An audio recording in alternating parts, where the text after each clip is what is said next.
Hey guys, thanks for joining us for this 89th episode in Season 2 of Good Questions with Cameron Dole. Special guests on this episode include Brigadier General A.J. Tata. Got a brand new, exciting book to talk about, Chasing the Lion.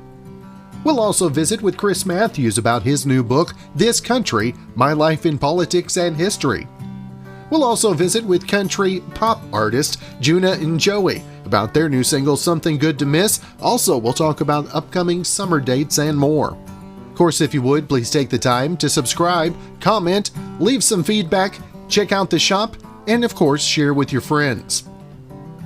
Now, just in case there was any question about this, yes, your 8-year-old knows more about dinosaurs than you do, and maybe a lot more. Now, yesterday was International Dinosaur Day, and a new poll found American adults know very little about dinosaurs, even though we loved them as kids. Now, here's the craziest stat. Close to half of Americans said that they think it's possible that dinosaurs still exist in some remote corner of the world. Now, that might be true if you count birds, or if there's a real-life Jurassic Park we really don't know about. Now, here are a few quick stats on what we know and don't know about dinosaurs. Number 1 in 5 adults think that dinosaurs were still roaming the earth in large numbers 100 years ago, but fossil records put it at more like 65 million years. Number 2 54% think they've only lived in Africa and North America, but their bones have been found all over the world. And number 3 the average adult can name 4 different dinosaurs. T-Rexes are number 1. 47% could not identify a Triceratops. He's a Fox News military expert, author, and U.S. Army Brigadier General A.J. Tata on the line with us. And first off, General Tata, I appreciate you taking some time out of your schedule to be on this morning. Yeah, thank you so much, Cameron. I really appreciate it. It's great to chat with you and your listeners. Now, General, which of those slash marks there is the most surprising for you? Is it the author? Was that something that you always saw in your earlier years as well? I've always enjoyed writing, and being an author is, I'm proud to do that. I was proud to serve in any of the capacities I've served in, whether it was as a soldier, paratrooper, as a school superintendent in Raleigh, North Carolina, as a state secretary of transportation in North Carolina, as the undersecretary of defense for policy in the Trump administration. All of those things have made me proud. And writing, though, is something I've always wanted to do ever since I was a kid. And Chasing the Lion is my 14th novel, and it kind of blows me away that when I say that. But I've written 14 books, and you figure each book's about 100,000 words. That I've got about 1,000,004 words in print, and that just it's shocking to me that I've been able to actualize this childhood dream to the success that we have. Now, tell our listeners about Chasing the Lion. And this was written pre-pandemic, but it sure fits in now, though, doesn't it? Yeah, so I turned it in, Chasing the Lion, in January of last year, and I joined the Trump administration in late April of last year. It's in a senior role in the Pentagon, and in that 4 months there, I got to do edits, and in those 4 months, the pandemic began to surge, particularly in March and April. And so as I was doing the edits prior to joining the administration, I wove in, I had no idea where COVID was going, but it was interesting to me that I had already written a book about, chemical warfare and the impact that it has on the country. So I'm glad I was able to get the edits in and at least make it have COVID as a touchstone, because just like you can't write a thriller without having taking into account the reality of 9/11, I think going forward you're not going to be able to write anything without taking into account of what COVID has done to the world. And so it makes it, I think, a little more realistic. Now, General, what do you think we have learned from COVID, and how do you think that has helped us prepare for the next whatever it is that we face? Yeah, so I think the COVID response is the vaccines were number one vector. You think about how quickly the vaccines have been made, and I've had mine, and I'm thankful that we're able to get our arms around it. I know there's questions about the vaccine and all of that, but the bottom line is that this was a virus that went global, and so being able to respond to that, I do the forensics, and I'm concerned about some of the emails that I'm seeing that Fauci had with the Wuhan lab founder and donor, and the fact that an American citizen is communicating with someone whose vested interest is protecting the Wuhan lab. I think that's a real cause for concern for this country. I think it's something that instead of advocating for getting to the bottom of what happened in that lab, whether it happened in that lab, why did China shut down its own travel but allow international travel? Because they knew how deadly the virus was. All of those critical questions were not being asked because the media was propagating a narrative that, quite frankly, was harmful to the president, and their goal was not to get to the truth, in my view, but it was to be as harmful as they could to the current administration and by extension, the country. So the more casualties, the more death, the more chaos, the better from a media standpoint, because that meant it was the president would be impacted, and it would set the stage for the elections in November, which is unfortunate because the people were ill served by the media in particular. Now, General, in your time of service, are you surprised with the recollection that you had as you were sitting down and writing, like you said, your 14th novel, obviously based on some of your experiences? No, writing for me, Cameron, is a cathartic experience, and every book I get invested with the characters and their outcomes and the conflict they're trying to resolve, and so it's like a little bit like being an actor. You become you get inside the head of all your characters, and you're actually, as I write, for me at least anyway, it's a lot like acting, and instead of being on TV, I'm able to write a scene and then edit a scene and until the final product is I believe ready for publication. And but it's as I write, I draw on experience, but I also draw on a creative imagination. That's right. And again, the new book, Chasing the Lion. General, I always want to make sure and let our listeners know where the best place to find more info about the book and everything you've got going social media wise as well, sir. Yeah, so I'm on Twitter at AJ Tata. I'm on Instagram at AJ Tata _author. Facebook, AJ Tata author, and you can buy the book at any bookstore. Macmillan, St. Martin's is one of the biggest publishers out there, and it's in Barnes and Noble, it's in bookstore, airport bookstores, Costco, all over the country, and online, of course, it's in Audible. There's an audio version, there's an ebook version, and then of course there's the hardcover. And it's out. Yesterday was the release day, and it's getting a lot of great reviews from Mystery and Suspense magazine and other reviewers, and I'm really proud of the team that helped launch this book from St. Martin's Press. That's awesome. And again, that new book, Chasing the Lion, General A.J. Tata, it has been a true privilege to have the chance to visit with you this morning, sir. I hope you have continued success, and we can catch up again real soon.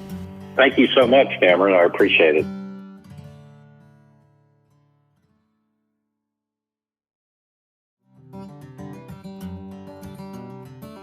Now think about how many people you really trust in your life. There's friends, family, and maybe Tom Hanks. Now you can't count yourself or your pets, or Tom Hanks actually. According to a recent study, the average adult trusts just 7 people, and 40% say the pandemic has actually helped reveal who's trustworthy and who isn't. Now, more than 8 out of 10 people think they themselves are trustworthy, though. Now, it also found the top signs that you're trustworthy, and those include being reliable, not being manipulative, having integrity, respecting boundaries, being a good listener, being considerate, being authentic, and not canceling plans at the last minute. It's been a minute since we had the chance to visit with him. Chris Matthews got a new book, This Country, My Life in Politics and History. And Chris, always great to visit with you. Appreciate you taking some time out of your schedule to be on this morning. Well, thank you very much, Cameron. Here I am in Oklahoma. Isn't the president coming down to Oklahoma today? I think he is. He is. He's coming to Tulsa for the celebration. Yeah, I grew up knowing about Winter at Valley Forge and the Bunker Hill, and I knew all that. I never knew about it, so we're learning our history finally, all of it, good, bad, and the ugly. Chris, where did the idea for this book come for you, and maybe did you delve maybe a little deeper than originally intended with the book? Yeah, probably because I had a lot of time to do it, and I'm bragging. I've had a life that I owe to God, I guess. Because how many people get to hang 2 years in Africa, bopping around on a motorbike, 120 Suzuki? How many people get to drive out into the African veldt with the panorama before them? And you'll love this, the escarpment in the distance. I love the word escarpment because it's right on Tarzan, and you're hanging around with guys in their 40s or 50s who treat you like a son. On the hottest day in the world over there, they would say, "Do you want a cold drink?" Cold drink. They didn't pronounce the D. They say cold drink. And I go, okay. And then they give me some warm Coca-Cola. And there's no refrigerator or an orange Fanta, but they were really nice. And then they come back to Washington, knock on doors, be a Capitol cop for a while as a patronage job, and then finally getting a job as a legislative assistant, a speechwriter to a senator, working my way up to the White House. I'm a speechwriter for Jimmy Carter. I'm flying around the country on Air Force One trying to save the presidency and then fighting with Tip O'Neill in the back room as his top guy for 6 years. And then when he retired, I go off and become a correspondent. I'm covering the Berlin Wall coming down. I'm in South Africa for the first election of the blacks could vote in, majority elected Mandela, and then be up in Northern Ireland covering the Good Friday Accords. And, even things like you wouldn't think would be powerful to you, like, I don't know if you're Catholic or not, but if you're Catholic, I guess it's a big deal. The Pope's funeral, John Paul II's funeral, and to be there for a whole 10 days watching all those people pay tribute to him from all around the world. I mean, I got to do all this in my life. I was like Forrest Gump, I actually was there. And I wanted to write about it and tell the people who watched me all those years, you missed all this. I never told you about all this stuff. But it's where I came from. I had a life before I had a TV show. And this country, it's about democracy at home, seeing how it works from the highest level and seeing how the rest of the world wanted to be like us. Those Berliners wanted to vote. They couldn't figure out whether they wanted to unite with West Germany. They didn't know whether they wanted capitalism or socialism, but they wanted to vote on it. And the same in South Africa. You can say this for Mandela and maybe a few people in the world. He saved his country from a war because he said, let's not have a war. Let's have an election.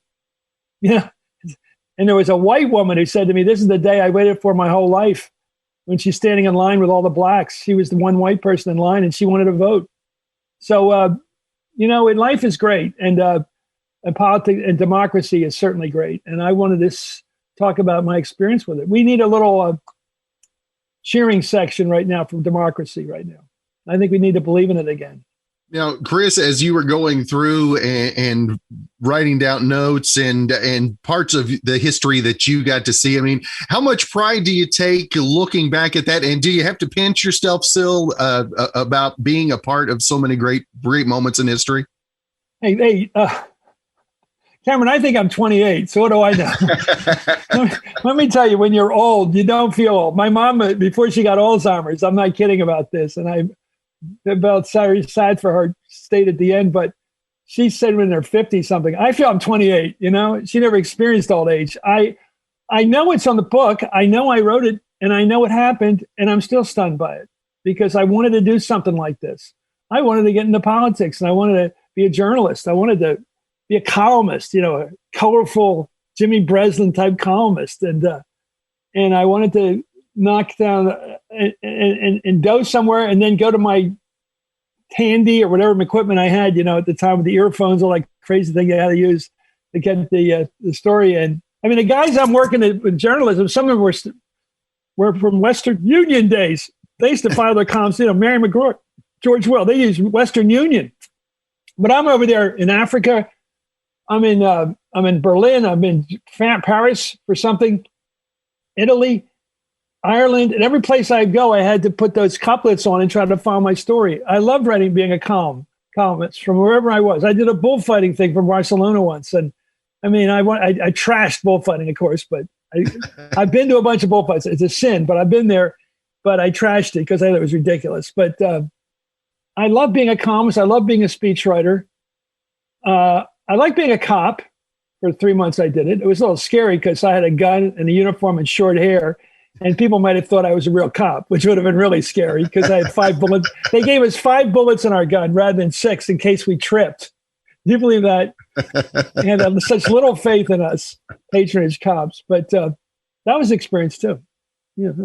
That's cool. Now, again, the book, This Country, My Life in Politics and History. Chris, I always want to make sure, let folks know not only where to find more info about the book, but everything you've got going socially as well. Well, I can go through, get it on Amazon right now and get the book, or Barnes & Noble. You can do it, but these books come in a day or two, a couple of days.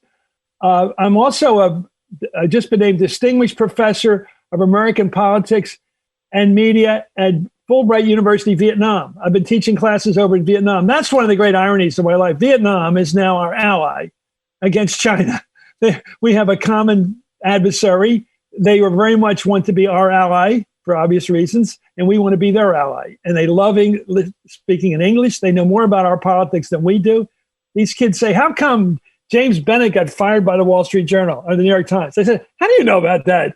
Or what do you think about the 1619 Project? I go, what?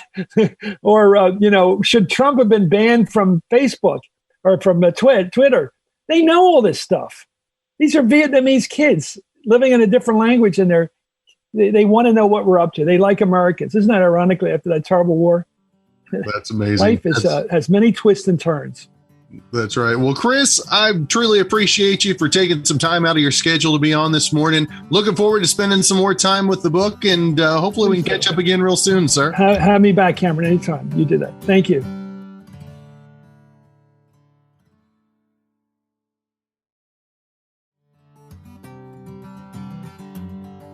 Now, cops normally use spike strips to stop a high-speed chase. But this works too, I guess. A guy in northern Wisconsin got caught with an expired registration early yesterday morning and decided to run. Now, police chased him for 13 miles before he went off the road and tried to drive through a field.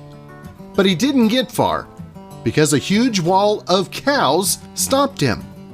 Now, luckily, he didn't hit any of them and no people were hurt either. Now, cops posted a photo on Facebook of the cows checking out the guy's car after he'd been arrested. And they joked that he encountered a, quote, moving blockade. Now, they also thanked their police department's bovine unit for helping them out. We call them friends now as they're making a return visit with us. Youngsters, I would say. Juna and Joey with us today. And first off, guys, thank you so much for taking the time to visit. Thank you for having us.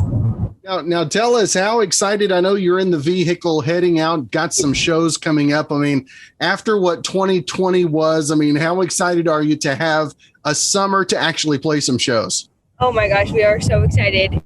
It has definitely been a little bit of a challenge not being able to go out and play shows and interact with the crowd and do all that anymore. So we're excited to get back out there, play some shows. We have been at our house for I don't even know how long. My mom is a nurse, and she's really cautious about the whole COVID thing. But we're really glad to get back on the road and getting back into the swing of things. Yeah. Now tell us, one of the things that I noticed whenever I got the single out, my first reaction was the growth and the maturity, and how much have you guys really worked on honing your craft over the last year since we spoke last? Yeah, especially, like we were saying, we haven't been able to go out and play some shows. It's allowed us to, stay home and kind of work behind the scenes, working on just perfecting, Joey and I's craft and our harmonies, a lot of writing as well, and also just working on some social media stuff and getting ready to put out these 4 songs. So it's been a lot of behind the scenes, kind of gathering our stuff, getting ready to go back out there and play some shows. So. I'm so glad that, I was into sports. I don't know if you know, but I was playing basketball, baseball, football, soccer and stuff. And I'm so glad Juliana actually had lessons, because if she didn't and she wasn't singing, I would never know I could sing. So It just worked out great. And we're just so happy to, do music together. Now, how much of a growing process was it for brother and sister to work alongside together? And is it still a work in progress is probably what I should ask, right? Yeah, it's definitely a work in progress. There'll be times the more we work together, the better it'll get. And obviously, we're trying to put out some, harmonies, brother and sister harmonies, family harmonies for the other people to listen to and, relate to, because there's not a lot of duos out there. There are, but I just feel like brother and sister are more. That bond is very special, and we're so grateful to have each other in the singing realm and the music realm, to be able to work together and, create something very special. And hopefully love our music and want to listen to it. So, yeah. Now, what has been the biggest challenge this last year for you guys, musically, writing, maybe inspiration-wise? Yeah, we definitely haven't, been able to make that many. Okay, we definitely made a lot more memories, when we were out on the road and traveling and doing all that, because, that's where the memories come, in experiences. And that's kind of how we like to write, through experiences and our stories and stuff we go through. So it's definitely been a little bit challenging not having gone through as many experiences and, creating new memories. But just been kind of, writing whenever we feel, and whenever we have an idea catch on, just writing it down, either to work on later or in the moment, just picking up your guitar and jamming on a riff or something. Well, during this summer, like I said, COVID happened, and we decided to do COVID covers. So we picked some songs out that kind of had to deal with COVID. And so we did songs like All By Myself, 6 Feet Apart by Luke Combs. Right. Great time doing that. And I felt like that would relate to all the people out there that are just, home and they want to listen to songs. So we decided to do that. Now, who are the groups or the artists that you guys really are inspired by, or that maybe make you push yourself a little bit harder, if you will? Well, since we're a duo, we love to listen to Dan and Shay, because we kind of try to replicate their repertoire and their vibe. And we also like Luke Combs a lot, because his rasp is just it's there's amazing. Something about it. Ballerini, oh my gosh, she is an amazing live performer and writer. She just, every time she goes out on stage, she kills it, and that's just something that is so inspiring and so amazing that she never misses a note. Oh, she never misses anything. She's just amazing, and I love her so much. So yeah, I would say she's definitely a big inspiration. Also, same Dan and Shay, Luke Combs, love them. They're so amazing. And yeah. Now, how much do you guys appreciate the social media and the following that you've got there? Especially, that's all a lot of artists have had to really keep them a little bit of sanity this last year. I'd said a little bit, not complete. We got a huge team behind us. We have, a social media person. We got our manager, Diane. Without her, we would be nowhere. We got our parents to back us up. We got a whole team going for us, and without them, we would be nothing. Yeah, I think a lot of people have made connections through social media, especially in the last year, not being able to make those face-to-face connections, but using the tool of the internet and online and Instagram and all those, just being able to make connections through that, and also engaging with our online fans more, because during our shows and stuff, we can talk and make connections with our fans live, when we do performances. But for those who obviously can't come or live far away, it's good for us to be able to talk with them and do weekly lives, just to catch up on them and let them know what's kind of going on in our lives, new music and stuff. So it's definitely been a great advantage to us, to have that social media following and able to be connected to them. And in order for your social medias to stay put, you got to be consistent with your lives and your posting, because your fans, that just gets them more involved, and you can get a bigger following. Because I remember when we started, we had 25 subscribers on YouTube.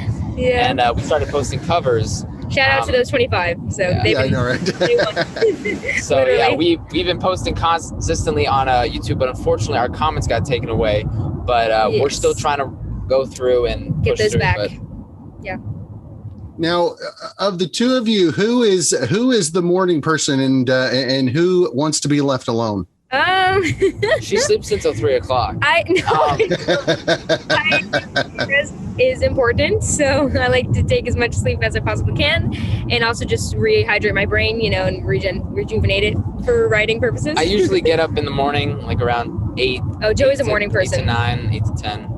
I would say I'm more of a night owl. I could be up literally till like 5 in the morning, just doing whatever it is I do, So who is it? Cups of coffee though. Yeah. Now who's the drama queen or king of the two of you?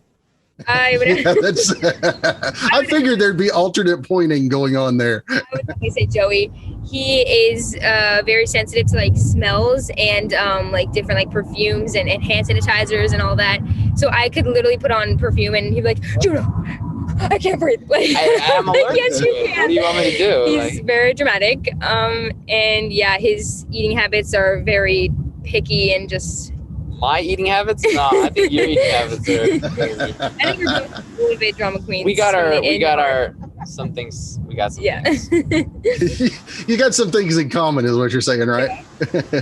Now tell our listeners a little bit where the inspiration for the new single, Something Good to Miss, where this came from and how proud you are of the project that you've got out in listeners' ears and players as well. Well, during COVID, we actually went up to Nashville and we recorded 4 songs with the lovely guy, Kenny Royster, who decided to go with Luke Combs as his first artist, I think. And he did the album Hurricane, I think. Not the album, it was the song Hurricane. Yeah. Yes, and that song like literally went viral. And so it was great. It was a great time to work with Kenny Royster because of how like amazing he really is and how smart he is. And we decided to do 4 songs. And the name of one of the songs that we did was Something Good to Miss, and Juna will tell you. Yeah, we are so proud of it. It took us, it was a while to get it out and get everything ready for the big release, like, putting together all the merch and all like the stuff that goes behind it. And yeah, it was definitely a process to get it out, but we're so excited that it's now out so that our fans can, just hear some of hear our sound and know like what they can expect from Joey and I, like with our music. And yeah, it was a great time to just be able to go up there and meet him and just be in that studio, because he had like a list of all the singers that had sang on the mic, and I was like, oh my gosh, I'm singing on the same mic as Luke. Like, it was just so cool to like know that and experience that. And our genre is country pop. That's where we go for. And we're just so glad that we got to do songs with him, and we even have merch for our new single Something Good to Miss. So if you guys don't have t-shirts out there, it's on our website, get one. JunaNJoey.com. And also the song is kind of about having something good to miss, like while you're away, whether it's like for military families or whether it's business or whether it's anything else, just having someone to come back home to and having something good to miss. So yeah. Go now again, Juna and Joey. Sorry about that. Want to give you guys an opportunity to let folks know not only where they can find the merch, the music, tour dates, social media, all that stuff. Well, pretty much everything is on our website, JunaNJoey.com, but you can also keep up with us personally through Snapchat, Instagram, Twitter, Facebook, YouTube, pretty much every social media. TikTok's a big also one. Also TikTok, yeah. And also bands in town. That's what we're trying to get, because we love playing shows, and in Nashville, we just bought a house up there, and so we're really excited to be up there all the time and perform. And also that's the music city. Yeah, and also going to England in September, so any of y'all fans over in England, you can check out our tour dates there too, with 20. She's an artist from England, and it's going to be a crazy experience. And so if y'all want to keep up with that, make sure to check our social medias, because we're going to be posting so much and some behind the scenes stuff too. So yeah, and we have a new original coming out very soon, so there's also something to look forward to. And we have music videos as well. Yes. You guys, what do you do in your off time? There's no such thing, right? Not really. So I'm getting my sleep now. Yeah, on the road. That's right. Well, Juna and Joey, it is always great to visit with you guys. I appreciate you taking some time on the road with us today and look forward to catching up again real soon. Yeah, Definitely. Thank you so much. Well, thanks again for joining us for this 89th episode in Season 2 of Good Questions with Cameron Dole. If you ever have a comment, question, anything else you'd like to know, you can hit me up on the contact page at gqwithcam.com. You can also find me on Instagram, Twitter, Facebook, and TikTok at GQWithCam. If you'd like to help out in the funding for this podcast, you can visit the merch store. We've got hoodies, tumblers, mugs, stickers, shirts, and more at gqwithcam.com/shop. And if you have a special guest idea, email me, gqwithcam@gmail.com. Well, thanks again to our good friend Brandon Allen for coming up with our theme music. We're going to let him play us out and hope you guys have a great rest of your Wednesday.